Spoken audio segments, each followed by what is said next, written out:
Thanks, what an introduction.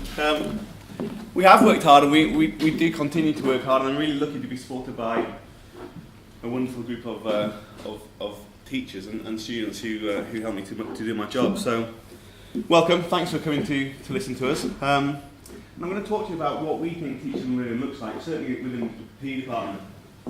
It's probably a shift from what you experienced whenever you were at school. Certainly when I was at school, and I left nearly 20 years ago, it's certainly changed an awful lot since then. And I'm really proud about how it's changed. But what I need you guys not to have fixed mindsets, and I need you to think about what PE could have been like rather than what it was like. So please, growth mindsets, please. When I started here 8.5 years ago now, our starting point was really traditional. My starting point was really traditional. That boys played rugby for about a term and a half, and then did cricket for about a term and a half. And that was great if you loved rugby and or cricket. But if you didn't, then it was painful in year 7, worse in year 8, and it must have been pretty dire by the time we got to year 9. And it also created a culture of success and failure. Which leads me on to this.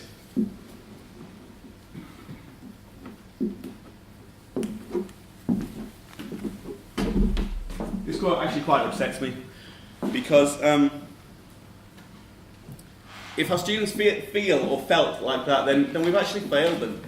And Miranda Leak is an Olympian. She's a US Olympian, and I don't quite understand why everything was so awful if she had that potential within her and that desire to achieve and the ability to develop as she clearly has done. And I guess when you think about it, it's down to poor teaching and learning, and it wasn't good enough. So what are the perceptions, the general perception of PE? And we fight against a bit of a system about what people think about PE, and sometimes we have to fight pretty hard because sometimes we're the poor relation. I think that pretty much this is where we are nationally, even today, and that makes me a bit sad as well. It's a culture of those people who can succeed, and if you can't do it, then you're not going to do very well in this subject, and that potentially starts at Key Stage 1. Some of you won't disagree with what's on the slide, and in fact some of you will have experienced an awful lot of what is on the slide. And the last point really interests me, and I find it quite fascinating. There should be a focus on elite sport. We are a selected boys' grammar school. We do have a rich tradition of playing sport. We are the current Yorkshire under-18 rugby champions, and if you think about how many people play rugby in Yorkshire, it's more than in the whole of Wales. So that achievement is pretty big, and I'm really proud of that achievement. And doing things, having experiences like winning the Yorkshire Cup or taking the team to Twickenham in 2007, getting to the national hockey final in 2012, we're really proud of those. But that's not what it's all about. The reasons why our perceptions are like this is because of a history of probably, you might have called them jocks when you were at school, failed sportsmen who become PE teachers, who maybe weren't the brightest people that you ever met, and unfortunately we've got a bit of a stigma attached to us within PE, and that's something we're desperate to shake off. Maybe when you were at school, it was very games focused, and there would be an awful lot of playing done. There'd be an awful lot of the guy who wore number 9 on his back, the footballer being the elite athlete, and he was the one that was godlike, and everybody thought it was fantastic. A little bit like fly halves in rugby, etc., etc. Those people who could do were the people who succeeded. So we're going to look at a little clip in a moment. I want you to be the inspector. And I want you to try and gauge the clip and try and judge the clip, and it's either going to be outstanding, good, or requiring improvement. And when you're making these judgments, I'd like you to think about the expectations that certainly Mr. King and Mrs. Sims will talk about the expectations that we would have of lessons, or Ofsted would have of lessons, how we might monitor progress of the students, the engagement of the students, and certainly the feedback that is happening. So the clip is about a minute long. Joyce, Ryder, Norton, Casper, I've got to have it. Come on, go on.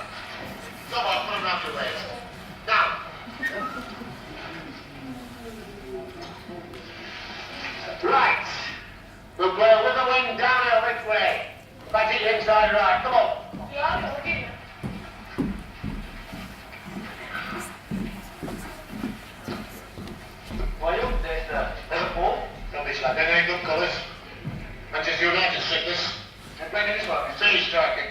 No, Charlton today, all over the field. Do go for it. Striking. Of course, Charles must be not terrible, all right. You should tell me about football. No, I'm standing You there. tell me. No, sir. Anyway, then, well, go on.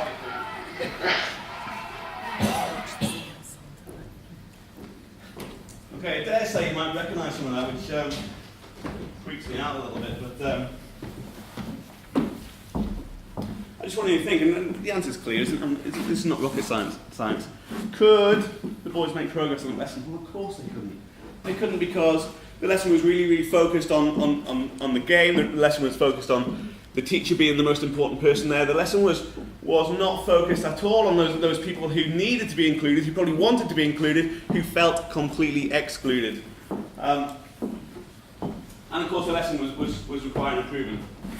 So this is something hopefully won't, but probably does remind you of your PE teacher back in the day. And my experience of PE when I went to my high school in 1991 was that my very first PE lesson, it was a comprehensive in Northumberland. My very first experience in a games lesson was there was a tackle bag. And there was a line of us, 30, 40, maybe 50 in the class, 2 PE teachers. One of them said, your turn, son. And you have to run to the bag and you had to hit it. And if you hit it hard enough, you went left, and if you didn't hit it hard enough, you went right. And I was successful. And it sometimes makes me think, what would have happened if maybe I hadn't put my all into that lesson? I might have been in that group of 15, 25, 30 students who were failures, and who were labelled as failures, and who for the rest of the year were in the bottom group for PE. And of course, once you're labelled like that, then that has a huge effect. And that's what we're trying to get rid of. So why have we instigated change? I hope that you're starting to get the picture already, but why have we instigated change? I feel, as a passionate educator in PE, I feel that if we want to be valued as a subject, in line with other subjects that your sons will study, your children will study, then we can't do it unless we start to think about the things that Mr. Sims and Mr. King have been talking about. Unless we start to record, report, assess students in PE in exactly the same way that happens in maths, English, science, languages, food tech, art, whatever. We've got to move away from the fact that PE is play, and we can't just be that extra subject that people do because they have to do it. We want it to be engaging and fulfilling. In order to do that, we've got to make sure that pupils don't just play. They've got to understand, and they've got to have a knowledge base about what they're doing. And that's where we are changing perceptions. So let's imagine that the student who is an avid Manchester United fan, an avid Liverpool fan, an avid Leeds United fan, but doesn't kick a ball very well. In previous lessons, they would have gone to a lesson and they would have been really excited about the fact they're doing football, but they would have been picked last, like Billy Casper, or a bit like the other students who were picked at the end, and it's demoralising. And yet they have so much to give. They've learned. They've got such a good knowledge base. They've got such a good understanding. They would tell you about tactics and formations of players. They would tell you about quite deep stuff about maybe the financial state of the club, but they can't kick that ball, so therefore they're labelled. We've got to move away from that. I want to shatter perceptions in PE. I want to make it a can-do activity, and we've got to do that by making people think about PE in a different way, and we can no longer have it as a soft option. If we're going to educate people all the way up to Key Stage 5, then they've got to be passionate about PE in more than just a practical way. So a few years ago, the government started talking an awful lot about BAL, the benefits of an active and healthy lifestyle, and we incorporate that into our teaching an awful lot. And also, we talk about the entitlement to succeed. Boys who come and do PE are entitled to do well, so we've got to create a provision that means that they can do well. And we've also got to challenge them. So we've done this by, you'll see in your son's planner, certainly the Key Stage 3 plan this is from, that we've taken the national curriculum levels from a couple of years ago. They're no longer compulsory anymore, they were until this year, but we started to really unpick them, and you can see that the words that are highlighted and in bold there. And these are the lower levels, levels 3 and 4, that the boys in PE have to understand, they have to compare, they have to explain, they have to comment on, they have to describe, they have to evaluate, plan, and they're all words that we really focus hard on with the boys, because actually none of them required to kick that ball, to run with that ball, to serve in tennis, to even pick up a shuttlecock in badminton. These are words that get the boys to think, they get them to evaluate, they get us to see their knowledge and understanding. And we do it by moving away from just the practical element and getting them to use their brains an awful lot more. So what the national curriculum is asking the boys to do is actually understand PE, not just do it. So how do we assess how we cater for the boys? And of course, if that's not teaching and learning, then I'm not quite sure what teaching and learning is. This is brought in line with other subjects, but we've made the boys think. And some of you might be sitting there thinking, well, you just downgraded PE. What's really good about PE is the fact that you make our kids run around. You keep them healthy.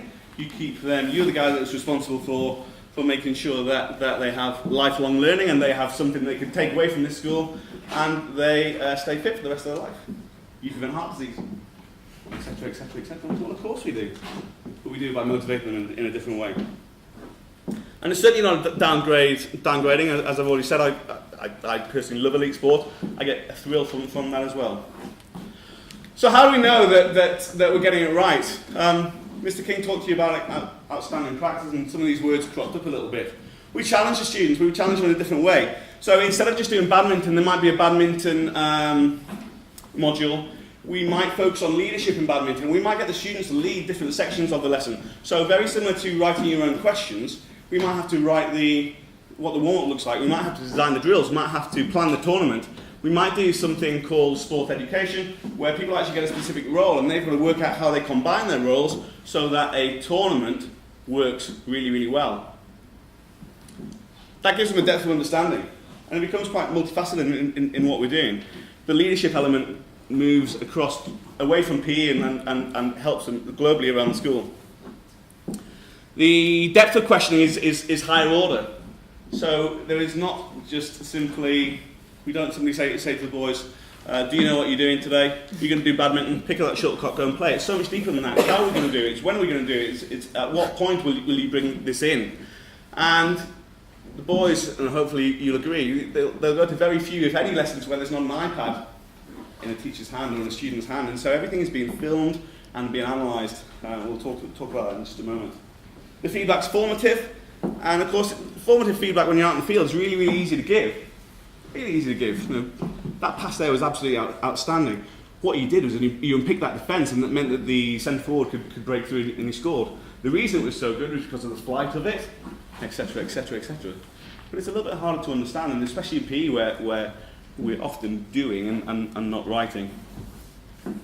And crucially, I think one of the most important things we've done over the last few years is we give the teacher the role of facilitator.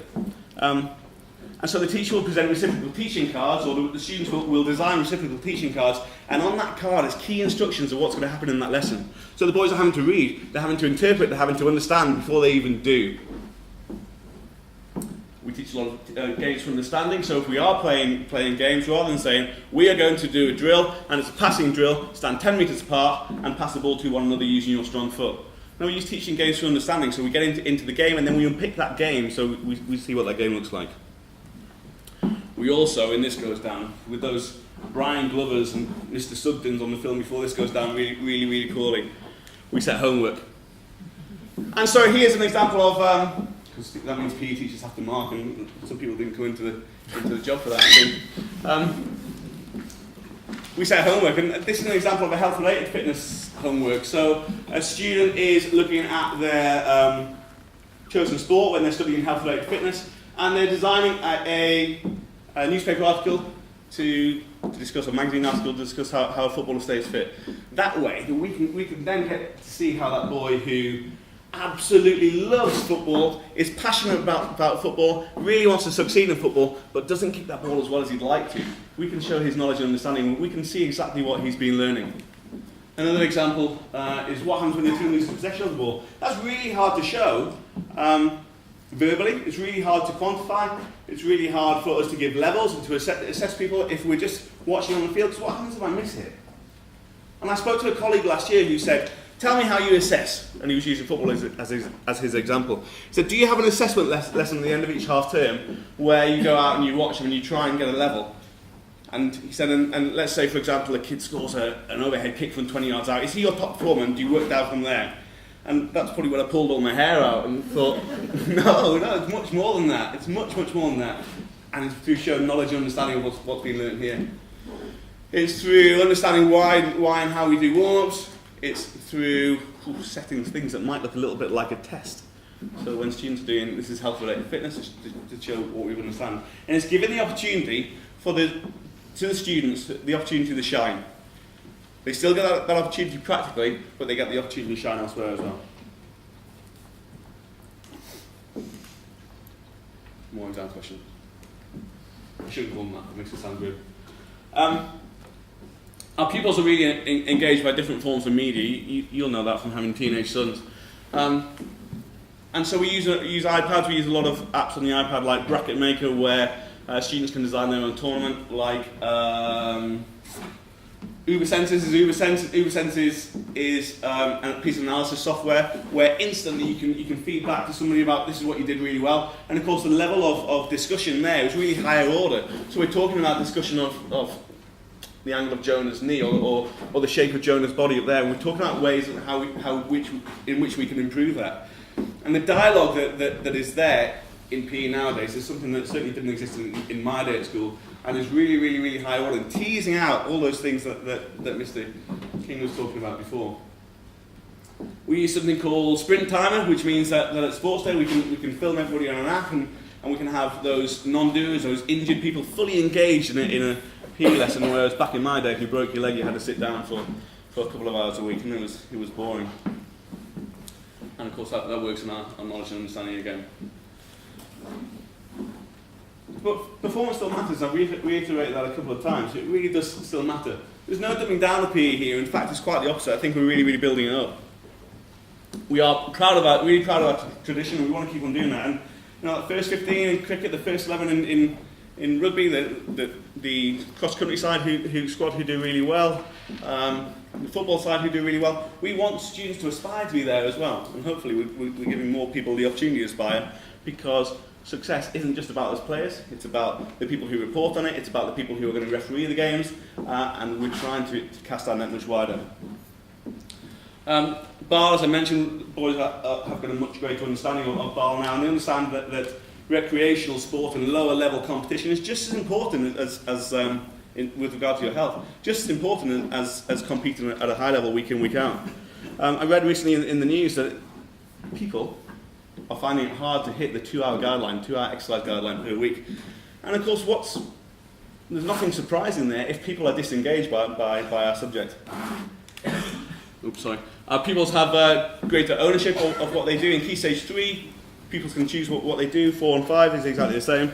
And I want the students to feel comfortable in what they're studying in PE, because if they enjoy it, they're far more likely to succeed. They make informed choices about the activities they want to do. In Key Stage 4 and 5, they go off-site to take part in these activities. And we try to get them not to follow the crowd. Again, enjoying it. And I guess we can sum it up by talking about the bottom point. And I've talked about we're not dumbing down PE, and then all of a sudden it says less elite. That's not the case. It's less elite focused in PE lessons. We still have that elite focus with sports teams, but it's less elite focused in lessons. But of course, what does that mean? It means that our students have got different ways to learn, they've got greater knowledge and understanding, that increases participation and increases involvement. And of course, what does that mean when we've got more people involved? It actually means we can become more elite and better at what we do, because more people enjoy doing our subject. Okay, it's work in progress. We've been doing it now this way for about 3 or 4 years, and we think we're really successful. And often, if I want to go to meetings, I do talk to people who are a bit like Brian Glover, and they're appalled by the fact that we set homework, and they're appalled by the fact that there's a focus on something that's not just elite sport. I'd really welcome your viewpoint on it. Please feel free to contact me at that address. Thank you.